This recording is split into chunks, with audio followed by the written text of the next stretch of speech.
இந்த ஓவரில் தான் அடிக்கணும். யார் வந்திருக்கான்னு தெரில. ட்ரெண்ட் போல்ட் வந்திருக்காரு. ஸ்ட்ரைக்கில் சிவம் தூபே இருக்கார். இவரை வச்சு அடிக்க பார்க்கணும். கொஞ்சம் ஃபஸ்ட் பால் வெளில தூக்கி போட்டிருக்காரு.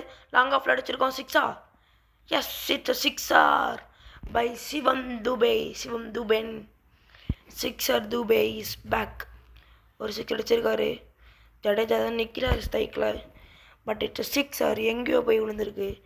அடுத்த பால் போடுற ட்ரெண்ட் போல்ட் 6 அடிக்க முடியுமா? அதே மாதிரி போட்டிருக்காரு. அரைக்குழி பால் 6 அதே மாதிரி ஷார்ட் செஸ்ட் இட்ஸ் 6 இங்கே பாருங்கள். 2 பாலுக்கு 12 ரன் அடிச்சிருக்கோம் நம்ம இங்கே. சிவம் தூபே இஸ் பேக். இங்கே பாருங்கள், இந்த ஓவரில் அடிக்கணும் ஃபுல்லாகவே.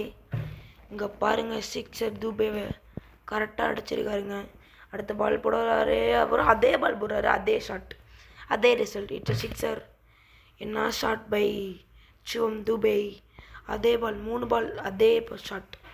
3 பாலில் 18 ரன் வந்திருக்கு.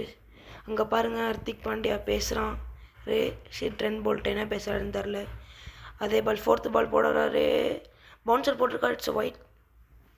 ஹர்திக் பாண்டியா பேச்சை கேட்டு ஒயிட் போட்டாருங்க. பவுன்சர் போட்டுருன்ற பேரில் ஃபஸ்ட் பவுன்ஸ் வருது. அதனால் ஒன்றும் பிரச்சனை இல்லை.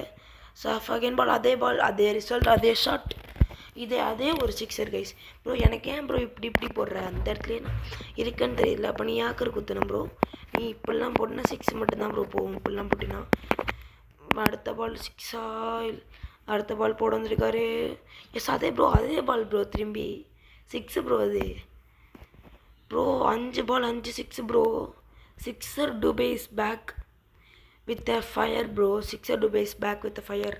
இங்கே பாருங்கள், 5 பாலுக்கு அதே ஷாட் ஆடிருக்காரு சிவம் தூபே. லாஸ்ட் பால் இது 6 அடிக்க பார்க்கணும் கைஸ். இந்த பால் அதே பால் அதே ரிசல்ட் தான். 6 பேர்னு எப்படியாச்சும் எஸ் 6 போயிருக்கு.